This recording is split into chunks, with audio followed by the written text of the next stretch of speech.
Oi, Fala, Nilton. eu estava aqui com o tablet aberto, mas não estava aparecendo ao vivo, daí comecei a mexer, daí apareceu. Tudo bem? Tudo bem. Tecnicalhas, né? Ó, é, vamos lá, vamos começar a nossa conversa aqui, sempre nosso collab em relação a yoga, conversando sobre yoga. Eu estava falando aqui antes que eu vim para um retiro, né? Que é um retiro que eu estou fazendo parte como um dos profissionais, né? Um dos colaboradores. Uhum. E eu estou aqui na Chapada dos Veadeiros. Você já veio para cá, Ah, se eu não me maravilha. engano. Sim, sim. Uma delícia. Você veio em 2019, se eu não me engano, não foi? Sim, foi 2019, isso mesmo. E Você faz lá? aí, eu acho que a gente pode falar um pouco disso, Milton. Acho que até você, se você quiser contar alguma coisa que você saiba sobre essas imersões, como que era antigamente, como é que se havia essas imersões das pessoas realmente se aprofundarem, ou se isso acontecia quando as pessoas iam para um ashram, por exemplo. Acho que a gente podia começar falando disso, assim. Um pouco de história, um pouco da nossa vivência, de estarmos ali juntos. Eu peço desculpa para a luminosidade, mas que é o único local que está pegando internet bem aqui, é Claro, onde sem eu tô. problema. Sim. Então, assim, vamos falar do passado, né? No passado, quando se pega a transmissão do período védico para o período posterior, né? Ao védico, que muda conforme o autor. Alguns falam purânico, outros falam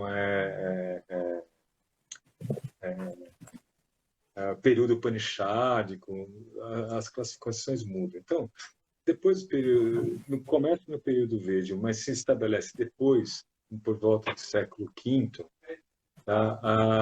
a ideia de fases da vida, tá? Fases da vida.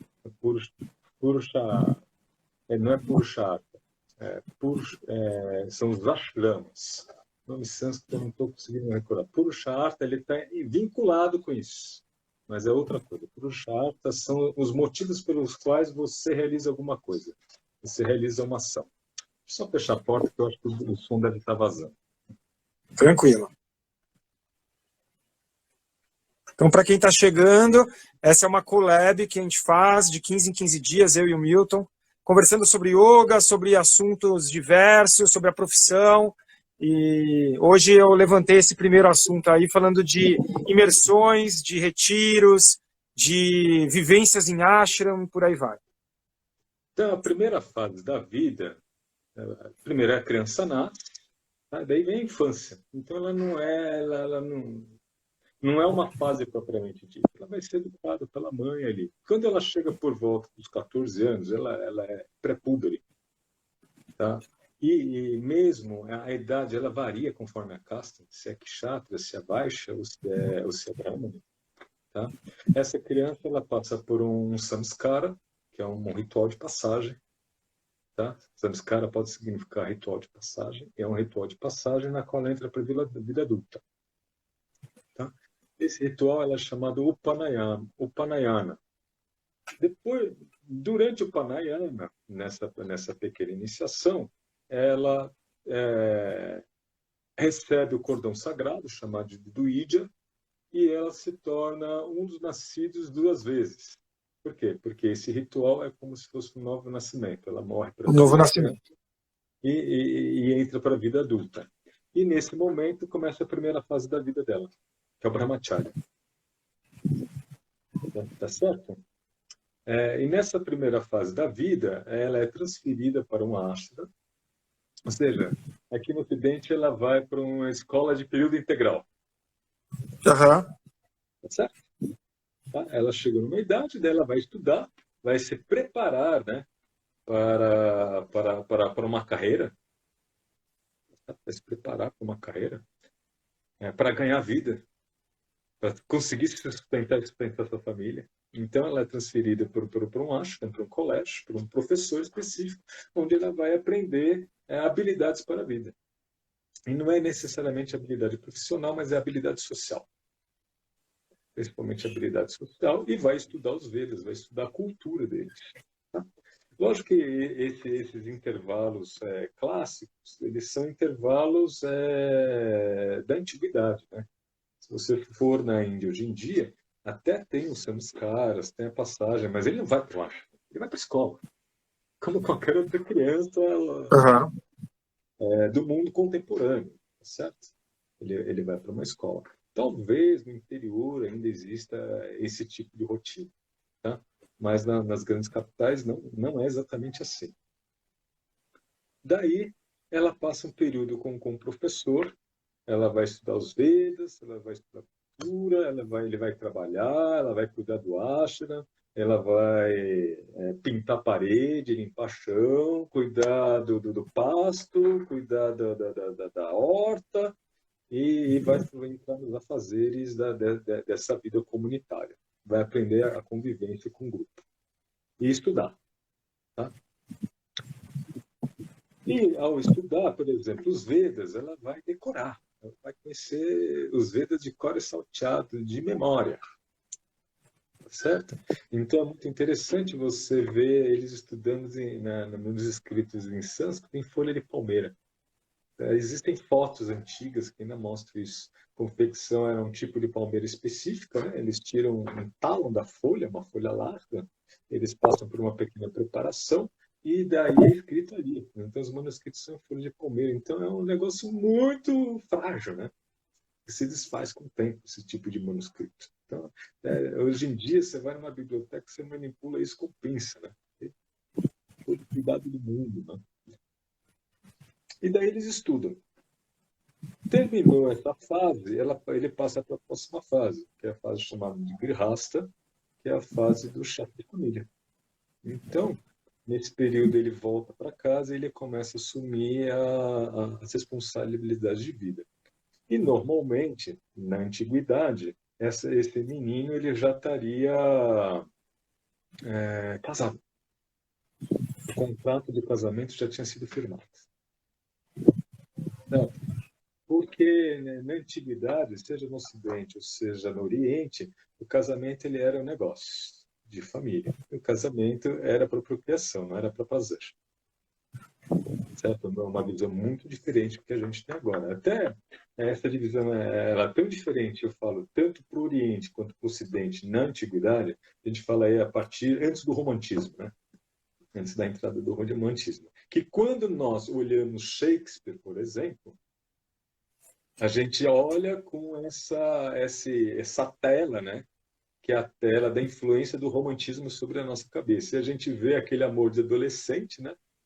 Que morre por amor, aquela coisa e fica todo mundo assim, todo conduído, né? Mas a gente se esquece que aquilo era uma crítica de Shakespeare. O adolescente, o amor de adolescente que dura 3 dias e termina em morte, entendeu? Coisa mais estúpida. Aham. Uma coisa boba, né? De verdade. Então, na verdade, aqui é uma crítica ferrenha. Esse tipo de amor é destrutivo, não traz nada de bom. Então a visão romântica, ela deu para nós uma tela que faz com que você enxergue aquilo como algo divino, algo importante, uma busca pelo amor e pela felicidade, mas dentro do contexto antigo, seja no Ocidente ou seja no Oriente, não é desse jeito. Tá? Casamento é uma pessoa com quem você vai compartilhar realizações de vida, tá certo? Onde você vai construir família, onde você vai trabalhar, dividir as atividades do dia a dia, tá certo? As divisões de trabalho, tá? Seja na forma antiga, ou seja na forma contemporânea, a ideia era dividir famílias e ter filhos. E ter filhos, tá? E tornar esses filhos pessoas capazes de manter a tradição, a vida e a tradição. Serem pessoas úteis para a sociedade. Então é a fase do pai de família. Quando o pai de família está ficando velhinho e seus filhos estão criados, normalmente quando os pelos brancos, isso também está no Shastras, mas hoje em dia não caberia hoje em dia, né? É quando os pelos brancos começam a aparecer no peito. ele passa por uma nova fase. O filho retorna do Brahmacharya, começa a assumir um dos negócios da família e ele se retira da sociedade. Então, ele pode sair com a esposa ou sem a esposa. Tá? Ele vai montar um casebre na floresta e vai praticar yoga e austeridades em busca da melhoria e da emancipação pessoal. Tá? Pode ir com a esposa, pode não ir com a esposa. É a fase do chamado Vanaprastha, ou a fase da floresta. Então ele vai para a floresta para praticar e vai pegar a sua subsistência da floresta. E se você ler os textos que falam sobre isso, como Manu Smriti, como o Manu Dharma Shastra, você vê que é um negócio pesado, né? Eles fazem austeridades mesmo, tipo ficar numa perna 3 dias, viver do orvalho, de ervas XYZ, é um negócio bem puxado. Não é assim, vou botar uma rede na floresta e ficar lá. Tá? É intenso. É um período de autossuperação intenso. E com práticas de yoga, seja de pranayama, seja de asana, seja de meditação sucessivamente. Até que chega o momento onde ele dá o salto final, que é a fase de sannyasi, ou sannyasi, que é a fase na qual ele abandona absolutamente tudo. Então, a partir dali, ele não tem esposa, ele não tem família, ele não tem casta, ele tem só uma cuia, esmola, que é onde ele vai pedir o alimento dele. Tá? E ele não tem vínculos nenhum com o mundo. É a fase de emancipação, a fase de sannyasa, que seria a fase do monge. Então, o que acontece? Quando existe uma maneira de você cortar o caminho, ao invés de você passar por todas as etapas, tá? Você tem um desejo de alcançar a emancipação, a libertação, o autoconhecimento tão intenso que é mais forte do que o ar que você respira. Isso é chamado Mukshutva, tá? Pelas escolas do Vedanta. Então, se viver sem aquilo, é preferível morrer. Para essa pessoa, ela pode fazer a passagem, pular direto para a vida de sannyasa e se tornar, por exemplo, monge, estar numa ordem específica e se tornar monge e abandonar tudo, abandonar o mundo, abandonar a família, abandonar a casta. Então é como se não existisse mais família. Tá? Que aí é um desapego total, né? O cara está entrando num desapego total. Total. E daí raspa a cabeça, né? Vira monge e tal. É abrir mão de absolutamente tudo. Tudo que se correlaciona com esse mundo. Tá? Então, quando o ocidental vai, por exemplo, para Rishikesh e entra em contato com o ashram, que é onde recebe as pessoas que se tornam sannyasi, né? Que entram nessa fase da vida e simplesmente chega lá e raspa o cabelo como um voto de renúncia, isso na realidade é um verdadeiro insulto. Porque esse ocidental não entendeu que isto é uma decisão de vida. Tá? Que é alguma coisa que o ideal que não seja tomado no ímpeto da juventude. Tá? Porque o jovem, ele é assim, né? Ele é impetuoso, né? Com os hormônios em cima, ele toma decisões assim que não são decisões baseadas na maturidade. E que o ideal mesmo é que ele passe por todas essas etapas de vida. Tá? E quando ele toma essa decisão, ele toma uma decisão para valer. Tá? Cada uma dessas fases está ligada agora assim com puro Shastra, que é uma motivação. Por exemplo, a primeira fase do Brahmacharya é a fase de Artha, a fase na qual você vai adquirir aptidões que vão te permitir adquirir bens. A segunda fase, o Grihastha, é a fase na qual a pessoa conhece o desejo, principalmente o desejo sexual. Porque a fase de Brahmacharya é uma fase de celibato para o adolescente, porque todo o foco dele tem que estar concentrado em adquirir conhecimento. Tá certo? A próxima fase, a fase de Vanaprastha, é a fase na qual a pessoa adquire a perfeição moral, no dharma. Certo? Tá? E, finalmente, na última fase, é a fase onde ela busca moksha, que é a emancipação, a libertação da roda dos condicionamentos. Tá? Então, na visão oriental tradicional, esse é o fluxo. Tá? Quando se fala em retiro, eu tenho uma posição muito retiro, pensando em aprimoramento da yoga, eu tenho uma visão muito ácida, não tenho uma visão positiva. Tá? Quando você pensa em retiro, pensando em convivência, em integração, em troca de experiências, é muito positivo. É muito positivo, deve ir, deve fazer, você vai aprender uma técnica ou outra, vai ser muito gostoso, vai conhecer pessoas novas, pessoas que comungam com a mesma ideia. Então, o raciocínio é do satsanga, do ser inserido dentro do sangha. Sangha não é um termo yogi, é um termo budista, mas que ilustra bem. Você está dentro de uma comunidade que pensa igual a você. E um apoia o outro e se ajuda no processo de desenvolvimento. Nota 10. Para isso, os retiros são excelentes. Para aprender, para se desenvolver, é inútil. Eu vou aqui fazer agora uma parte. Deixa eu pontuar melhor. Deixa. O que vai fazer a diferença é o dia a dia. Se você não pratica nada, passa o ano inteiro passando estresse, correndo, não para meditar 10 minutinhos, não faz nenhum tipo de pranayama, mal vai nas aulas e de repente vai no retiro para praticar um monte, muitas vezes a pessoa ela até se machucando. Ou acaba tendo um impulso que vai dar alguma coisa que ela não está preparada. O que eu acho, Milton, é que assim, ó, eu concordo com você. Eu concordo com você, tá? O que eu acho é que tem um momento hoje, acredito eu, assim, sei lá, se eu observar 20 anos, acho que isso não era tão forte e hoje tem um momento mais forte, né? Eu agora primeiro que eu não gosto do nome retiro. Eu não gosto do nome em si. Exatamente porque então, assim, eu não gosto, mas eu gosto da proposta do negócio. Uhum. Então, aqui, por exemplo, onde a gente está, o que eu sinto, eu estou na 4ª edição desse projeto, né? O que eu sinto é que as pessoas, elas não vêm, no caso pontual desse retiro, elas não vieram, não é uma imersão em yoga.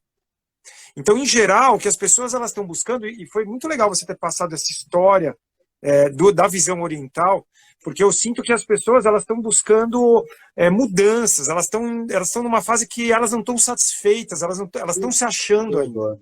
Mudança não se faz num fim de semana. Não faz. Não faz. Mas o que eu sinto é que, de verdade, os retiros em si, proporcionam para as pessoas a possibilidade de abrir um pouco a mente, de pensar fora da caixinha, ou de pensar de uma forma diferente que está habituado, ou fazer coisas diferentes do que está habituado. Então, o que eu tenho... A pessoa volta e continua fazendo a mesma coisa. Sim, não tenha dúvida, mas isso é até com os nossos alunos, né? Isso acontece até com os nossos alunos.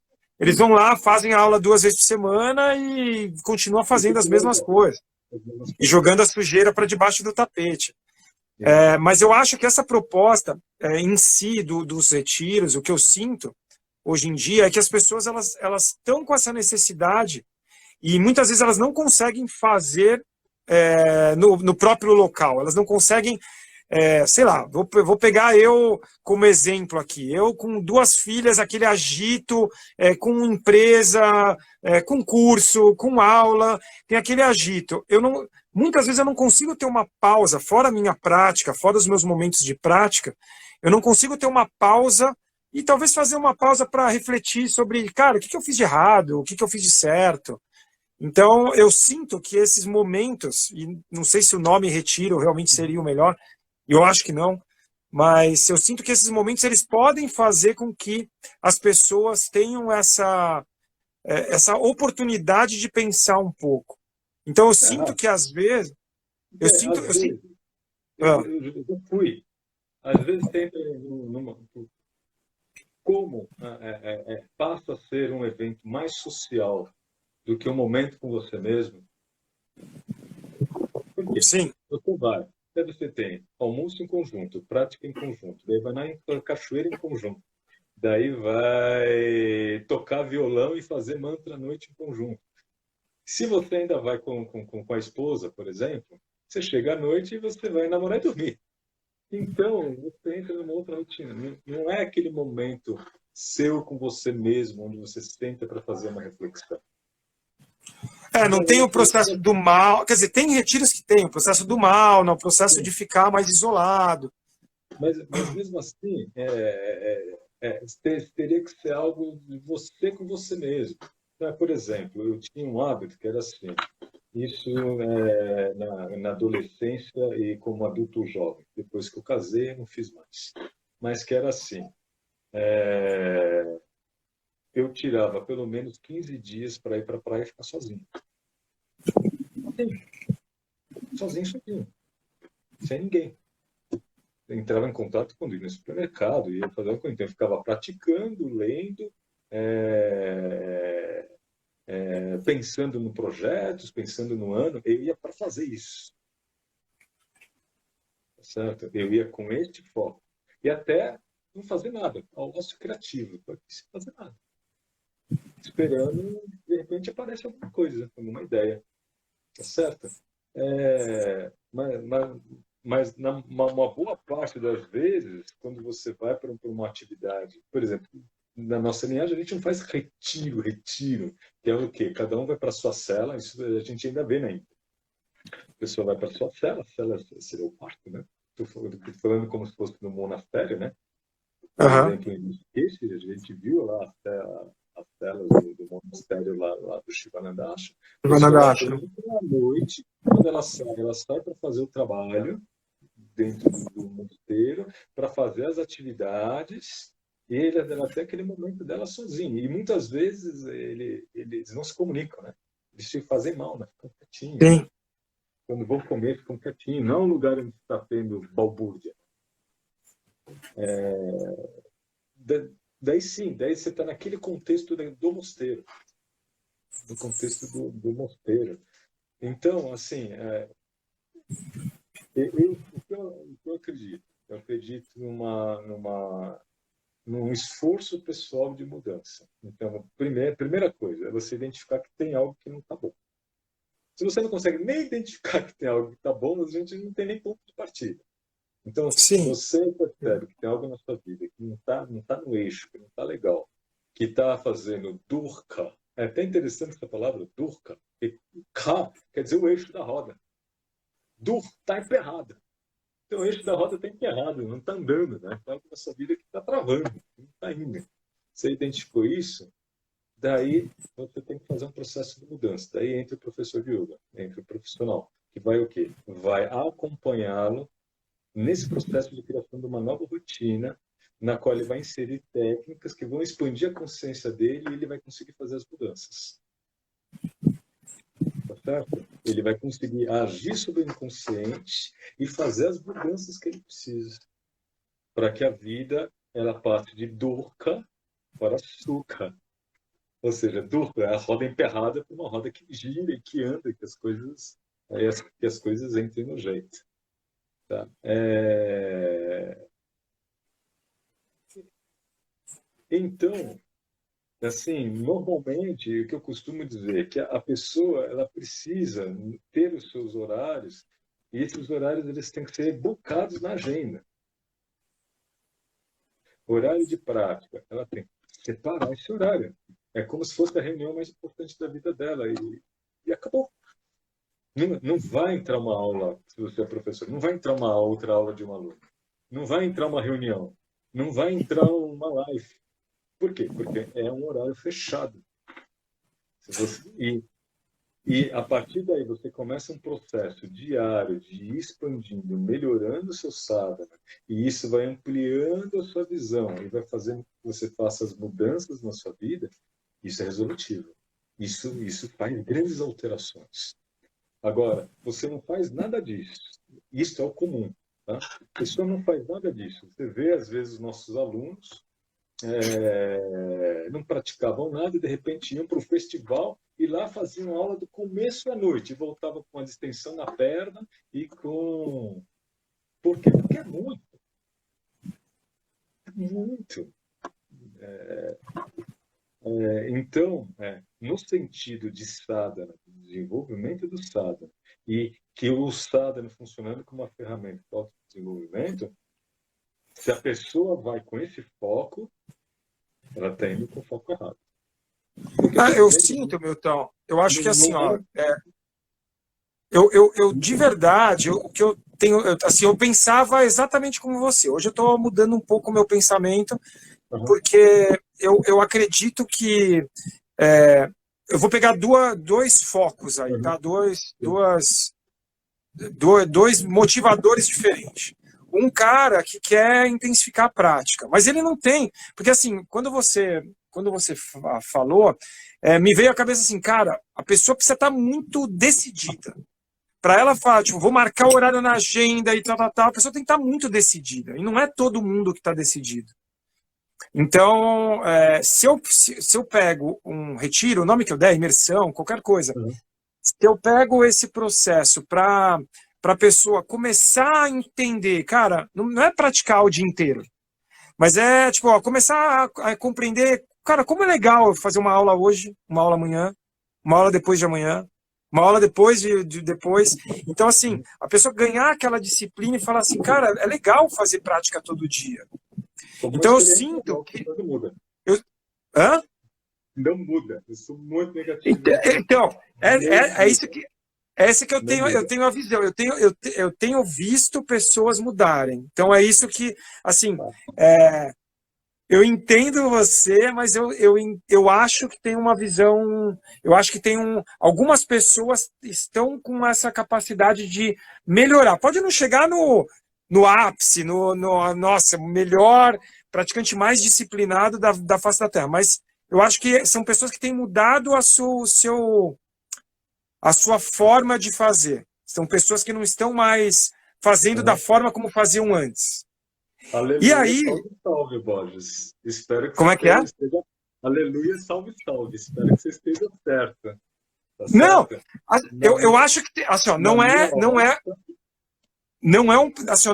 todo mundo que vai fazer isso. Mas eu tenho visto isso. Isso me deixou feliz, assim, porque eu também pensava da mesma forma. Tipo, a pessoa vai lá, vai fazer... a pessoa vai lá ficar 3 dias sem comer carne. E aí, agora, tipo, são 362 dias comendo carne adoidado. Então, assim, eu também pensava dessa forma, mas eu tenho visto, por mais que seja ainda um... mas assim, por mais que seja um trabalho de formiguinha, eu tenho visto pessoas fazer isso. Então, eu acho que tem uma função muito legal. Por mais que a pessoa, tipo, algumas, elas façam naqueles 3 dias e parem. Então, e aí tem um outro ponto. Fala. Eu não estou dizendo que você estar praticando com um grupo no fim de semana não é legal. É legal. Mas se isso não for revertido no dia a dia, não. Sim, assim, não, perfeito. Assim, perfeito. Você pega uma colher de sal. Você tem a piscina com 10 mil litros de água. Você joga uma colher de sal. Você vai lá e toma. E aí? Tá salgado? Você joga sal, mas não tá salgado. Tá? Então, agora você pega a mesma colher e você vai jogando todo dia. Daqui a 10 dias, prova. Entendeu? Sim, então, total. Não, perfeito. Eu concordo em gênero, número e grau com você. Eu só acho, eu faço esse adendo, porque foi algo que mudou minha cabeça no sentido de alguém, de terem pessoas que estão se transformando. Então eu acho isso produtivo. Eu espero que você esteja certo. Eu nunca vi, eu pago para ver. Então, eu também nunca tinha visto, mas eu tenho visto pessoas fazerem isso. Quanto tempo dura? Como é que é? Quanto tempo dura? Não sabemos, não dá para saber, né, Milton? Não dá para saber, mas é assim, Mas é o comparativo que eu faço com os alunos, entendeu? Tipo, tem alunos que tipo, vai lá, faz uma vez por semana e tipo, o cara se empolgou, faz lá um final de semana, 3 dias e continua fazendo uma vez por semana. E, paciência. Tudo bem. Que a pessoa faz 3 vezes por semana, mas ela faz regular. Ainda é mais do que e ela faz ao longo de anos. Isso é mais do que alguém que não faz nada e vai para um retiro no fim de semana. Sim, sim, eu super concordo, tá? A gente está concordando. Para quem está ouvindo a gente aqui ou vai ouvir gravado, é legal porque a ideia do Collab é isso, não é eu e o Milton pensamos tudo igualzinho, estamos fazendo. A ideia é a gente conversar e ter visões aí, até se vocês quiserem, quem está aqui, se quiser escrever o que pensa, o que fala, fica à vontade. A ideia é essa mesmo. A ideia, por exemplo, a ideia... minha ideia não é convencer o Boris, nem ele me convencer. A gente está botando pontos de vista. Exato. Pode ser que a gente saia daqui sem desse diálogo, sem um consenso. Porque a ideia aqui não é tomar consenso.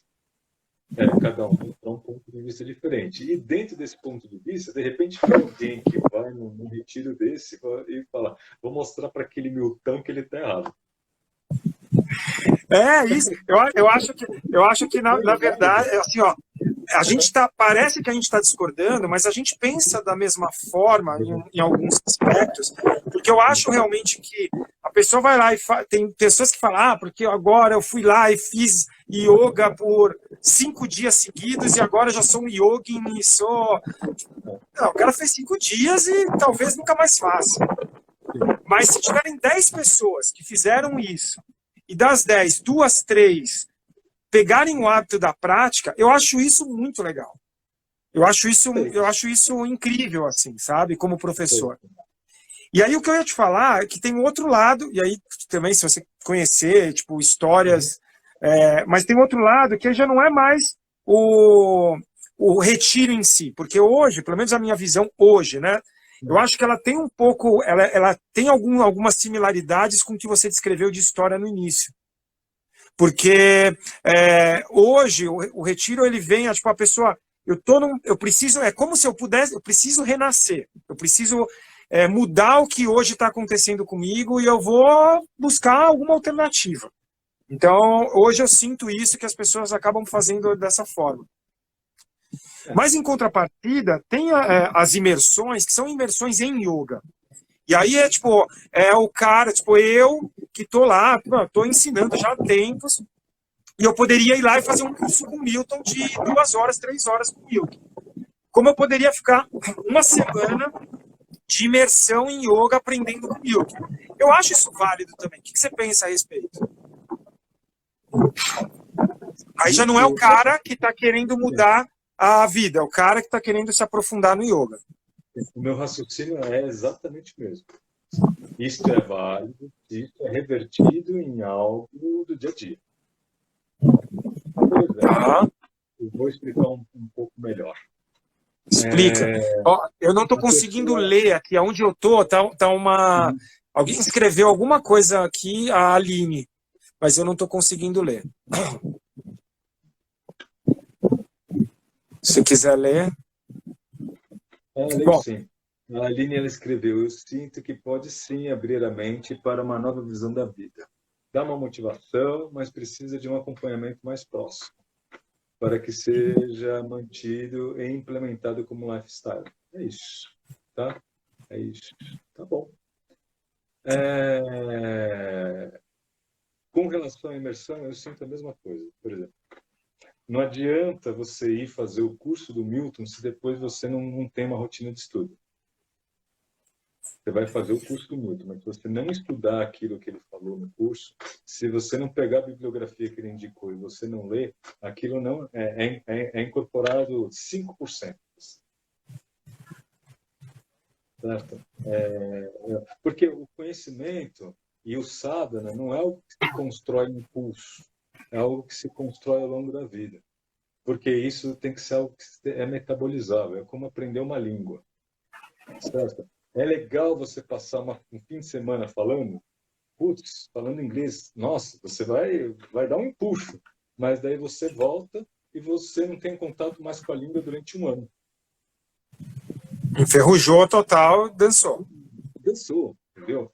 Agora, você aprendendo uma língua, a pessoa que aprende, se ela pega 20 minutos todo dia e ela tem contato com a língua 20 minutos todo dia, isso ele vai não crescendo, né? Vai não crescendo.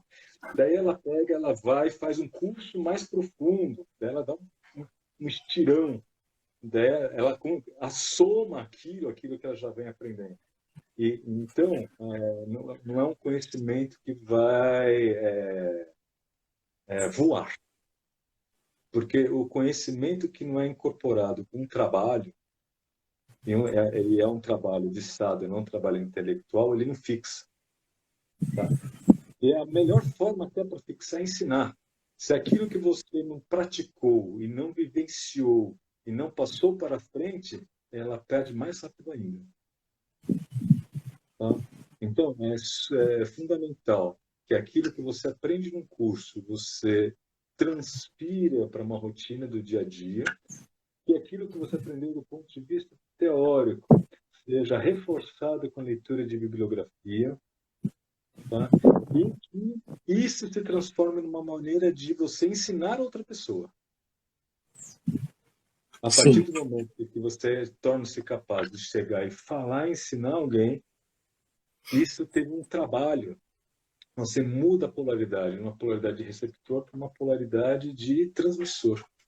E a partir desse momento, o conhecimento é incorporado em você. Eu tô aqui, eu vou fazer advogado do diabo agora, vamos lá. Então, mas e essa pessoa que foi lá e fez o seu curso e, cara, conseguiu assimilar 5% do seu conteúdo? Será que não é legal também? Por mais que a pessoa ela não conseguiu assimilar tudo, assimilar de uma forma mais que realmente transformou, impactou. Sim. Será que esse 5% não foi legal? Foi melhor do que quem não assimilou zero, que não fez nada? Que... A gente, vou parafrasear Shivananda. Tá. Se você tem 20 minutos para meditar todo dia, excelente, grande, mas você não tem 20 minutos, você tem 10, então medite 10. Não, você não tem 10, você tem 5, medita 5. Não, você tem 10 segundos, então medita 10 segundos. Lógico que é válido, Borges, mas como é que eu espero? Eu procuro mostrar que existe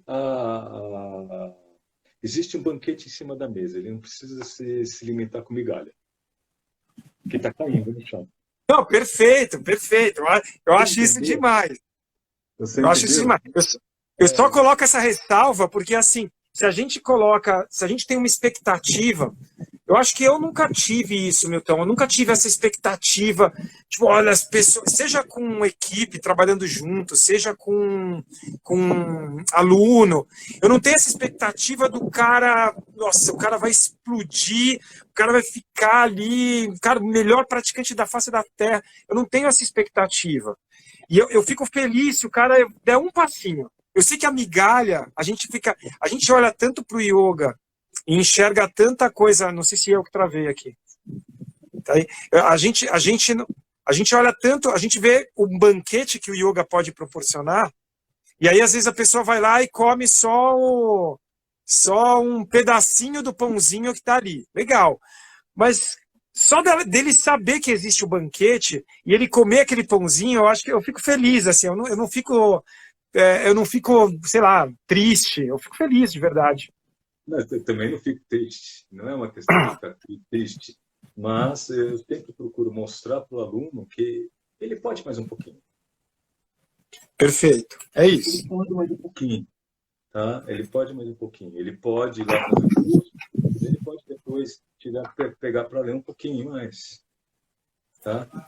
Ele fez o curso de meditação, mas ele volta para a rotina, não deve simplesmente cair na engrenagem de novo, mas ele vai separar 5 minutinhos todo dia.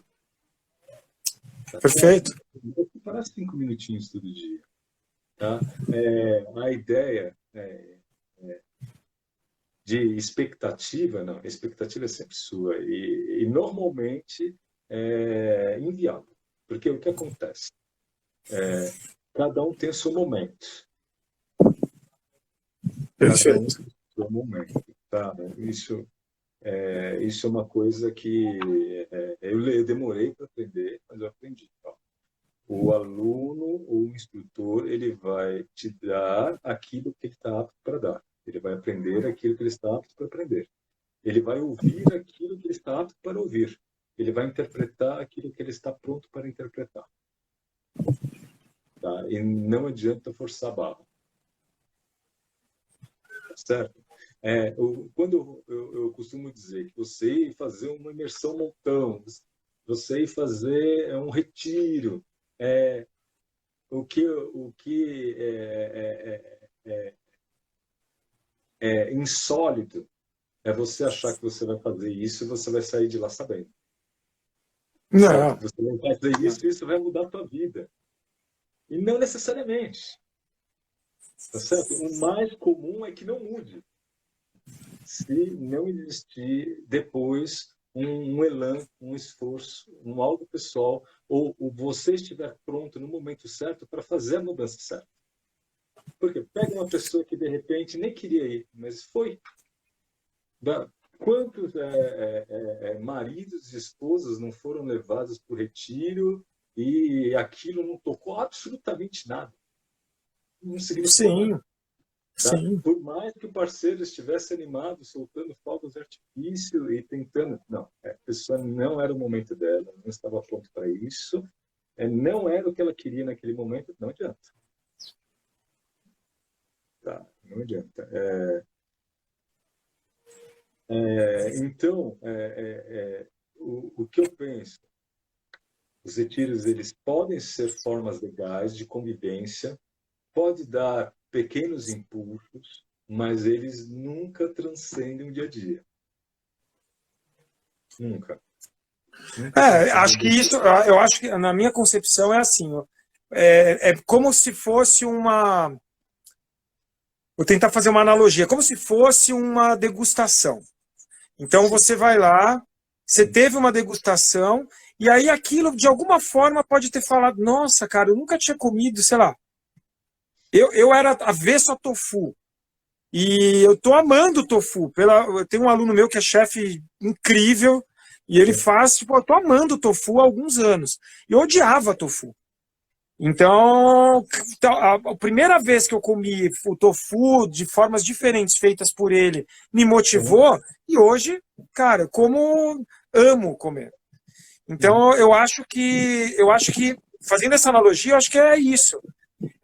Tem um papel, eu acho que tem um papel ali de dar uma primeira motivada, ou talvez dar um estalo ali, um clique na mente e falar assim, cara, eu estava viajando e deu timing, e aí você falou muito bem, assim, precisa ter o timing certo, precisa ter a intensidade certa, porque eu posso até não estar afim, e aí eu cheguei lá e, tipo, se tinha uma impressão, seja do yoga, eu tinha uma impressão do yoga e nunca tive afim, e a minha esposa me levou para um lugar, e aí eu chego lá e eu tenho afinidade com o Milton, e o Milton começa, eu gosto de ouvir o Milton falar, e aí o Milton vai dar uma aula, eu faço uma aula, eu falo, cara, não é tão ruim assim, não é como eu pensava.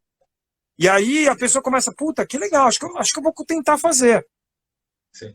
E aí, então, isso que eu estou descrevendo, o que eu descrevi agora, é algo que eu vivenciei nesses 2 anos, nesse 1 ano. Esse projeto que eu estou, é a 4ª edição em 1 ano. E eu vivenciei, eu estou com alguns alunos que foi isso. Pessoas que tinham uma aversão ao yoga, que viam yoga de uma forma não legal, travaram contato com yoga através das minhas aulas, que eram diárias, não eram pessoas que tinham o hábito de fazer. E aí, a partir dali, as pessoas, cara, isso é legal, isso pode ser. E aí, o que eu senti também, e aí entra esse negócio, tipo, o timing certo, a forma certa, e além disso, essa forma certa em termos de pressão. Porque o que eu sinto é que muitos professores têm essa pressão. Então, do cara que, tipo, ó, o cara tem que fazer, tem que gostar e tem que... meio na porrada. Mas será que isso é algo mais interno dentro da rede? Não é. Isso é geral, assim, né? É geral. Assim, ó, porque eu acho que Eu acho que dentro do Sashtha Yoga, o que eu senti é, obviamente, tem o lado comportamental, que talvez tenha essa pressão maior. Tem essa questão Mas eu, maior, né? mas eu sinto que em relação à aula, à prática, é uma coisa tipo, vem aí, vem fazer, e vamos fazer a sequência X, e tem que fazer a sequência. Então, existe uma pressão, não existe um cuidado com o timing certo, com o momento certo. Então, eu acho que isso eu tenho ouvido de pessoas que já praticaram outros tipos de yoga, pessoas que já travaram contato com yoga em algum momento, e falaram que uma ponto que falaram das aulas que eu tive nesse um ano, foram várias aulas, foi essa percepção, tipo, cada um tem o seu momento, cada um é um, não preciso cobrar, não preciso ficar ali pressionando a pessoa para fazer. Eu acho que eu acho que essa percepção os professores precisam ter a ideia. E eu não sei, e eu acho que lá, assim, talvez, pelo menos a nossa visão, eu não sei se pela fundamentação, talvez brahmacharya, de muitos tipos de yoga, e na Índia, muito forte isso, essa visão até que a gente tem no Ocidente e do Oriente, no sentido de eu vou lá no ashram, e aí o mestre lá do ashram vai me dar uma chicotada, e eu tenho que fazer o que ele fala. Então, acho que talvez tenha essa percepção de que, tipo, eu tenho... Obviamente, cada um tem seu momento, mas se você escolheu estar aqui, vem cá, vamos fazer, e tem que fazer do jeito que eu estou falando. E nessa minha história de professor, assim, posso falar aí, os meus primeiros 5 anos, eu agia dessa forma. Tipo, fica quieto, eu estou falando, eu sou professor, você me pagou, você está aqui falando comigo, então agora escuta o que eu estou falando. Eu acho que isso é uma atitude de muitos professores, acho. Nossa, não tinha noção disso. Eu sinto assim, olha, pelo menos hoje em dia eu não dou aula para aluno, já faz algum tempo, né? Já está indo aí para 3, 4 anos já. O que eu sinto com os professores, eu sinto assim, olha, minha pegada é de não forçar absolutamente nada, tá? A maneira que eu trabalho é assim, tá, o que você gosta? O que te dá prazer? Até com relação técnica. Então, a gente senta assim, o único esforço realmente que a pessoa vai ter que fazer é bloquear o horário. Tá? Sem esse esforço, é difícil você criar uma rotina. E tem que ser... Mas a ideia, eu explico, a ideia é criar rotina. Você está aqui porque você quer criar rotina de sadhana, você quer ter seu sadhana, você quer se desenvolver, não quer fazer isso comigo te acompanhando, não é? Então, olha, então vamos lá, vamos bloquear aqui, ó. Porque pega a sua agenda e vê onde você consegue encaixar. Daí a pessoa fala, mas melhor, tem que ser às 5 da manhã? Não. Qual o horário, o melhor horário de prática? Ela fala, no Brahma Muhurta. Não. Esse é o horário ideal, não é o melhor. O melhor é o que serve para você. O melhor é que você vai conseguir fazer. Ponto. Se às 5 da manhã você vai ficar dormindo, você não consegue sair da cama, não adianta. Então, vai lá. Qual é o seu horário? Então, a pessoa monta. Então, tá. Então, a gente vai começar leve. Qual é a coisa que eu mais gosto? Uma coisa que eu mais gosto é Vidya Mantra. Então, tá. Então, a gente vai fazer tal Vidya Mantra, tanto 10 minutos. A pessoa começa com 10 minutos. Como encaixa 10 minutos na sua rotina? Daí vai. Daí, aos pouquinhos, vai crescendo, vai crescendo, vai crescendo. A gente vai encaixando uma outra técnica, porque uma técnica puxa a outra. A gente do mantra encaixa o pranayama, depois encaixa a meditação e vai devagarzinho, vai crescendo. Muitas vezes eu tenho pessoas que praticam 5, 6 horas por dia. Por dia. Tem instrutores que estão tendo vivências incríveis. É muito comum, um ano e meio depois, a pessoa está entrando em meditação. Muito comum, muito comum. Vai depender das características individuais? Vai. Mas é mais comum a pessoa entrar do que não entrar. Tá? nesse sentido que eu estou falando, para essa pessoa que eu estou falando, o retiro é legal para sair da rotina. Está entendendo? Sim. Eu pego um instrutor meu que está praticando 5 horas por dia, ele vai sair da rotina, ele vê as pessoas, faz outros sábados, vê coisas novas. Isso é legal. Tá? Agora, você pega um instrutor, que ele quer chegar na hiperconsciência, ele fala, vou entrar no retiro. Eu falo, não, não é. Acho que não é. Eu acho que a proposta é dar é mostrar que tem um banquete sim, e mostrar sim, que. sim. Então, para o aluno iniciante, pode ser muito interessante. Para alguém que quer chegar na meta, tá? Pode ser um start de um processo diário. Tá? Mas nunca você vai entrar. Olha, é muito difícil. Se você não fez trabalho nenhum, você entra no retiro e entra em samadhi. Isso não acontece. Não, isso. Eu acho que essa nem. Assim, apesar que tem. Eu até acho que tenha pessoas que vendam isso, tá? Mas. Eu até acho que tem pessoas que vendem isso, mas não é. Isso não é. Eu acho que pode gerar essa pequena mudança. Mesmo que seja mínima, mesmo que seja 5%, eu acho que essa mudança ela acaba sendo válida de alguma forma. Quando eu falei da pressão, Milton, se você estava falando, vou te dar alguns exemplos. Então, é assim, eu não posso comer nada antes de praticar. Cara, não sei. Se você quiser, entende? Então, não pode, não. Aí, tipo, depois, olha, não tome água durante a prática. Não tome água antes da prática, entendeu? Então é esse tipo de pressão que às vezes a gente é uma pressão meio é quase um fantasma assim, tipo, parece que você não vê, só que na verdade está ali, é uma pressão que muitos professores fazem. Entendeu? E isso, quem está descrevendo não é o Dani falando, são as pessoas vindo para mim falando assim, olha, eu posso comer, porque já me falaram que não pode comer. Ah, eu posso beber água? Posso? Não, come. Eu quero que você esteja bem, não adianta nada você vir fazer minha aula e não comer nada. Exato, exato. Então, por exemplo, o que os professores eles falam quando eles estão praticando? Eles falam, putz, olha, eu tenho notado que você faz um jantar pesado, quando eu vou praticar de manhã, o pranayama, o mantra não fica bom. Ele fala, por que você acha isso? Eu acho que essa alimentação não está boa, né? Vamos mudar isso? O que você acha? Ele fala, concordo, vamos fazer. Você entendeu? Então, na prática, a pessoa ela vai perceber. Ela vai perceber que, cara, se ela tiver com o estômago totalmente vazio, sem comer nada, e ela é uma pessoa que faz hipoglicemia, se vai treinar asana de manhã cedo, ela passa mal, cara. Então, come uma fruta, toma um iogurte, come alguma coisa para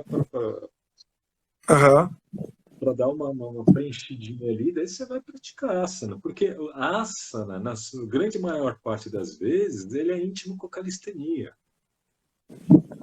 Se você pega e começa a estudar asana, a história do asana, você vai ver que a maior parte das técnicas de asana não sentadas, que elas têm uma relação e uma conversa íntima com a ginástica ocidental. Tá. Então você vai ver. A maior parte dos kakāsanas, uma boa parte de algumas técnicas de retroflexão, elas provêm da ginástica sueca. Na década de 40 e 50 tem um diálogo entre a ginástica sueca e o yoga, muita coisa incorporada nesse momento, certo? O Surya Namaskar, se você volta para trás, o que a gente tem de mais antigo é do século XVII, com Smarta Ram Das.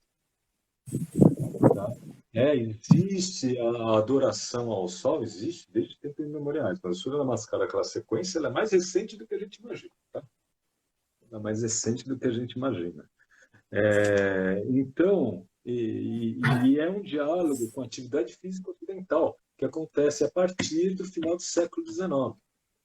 E com a invasão britânica, mais ainda.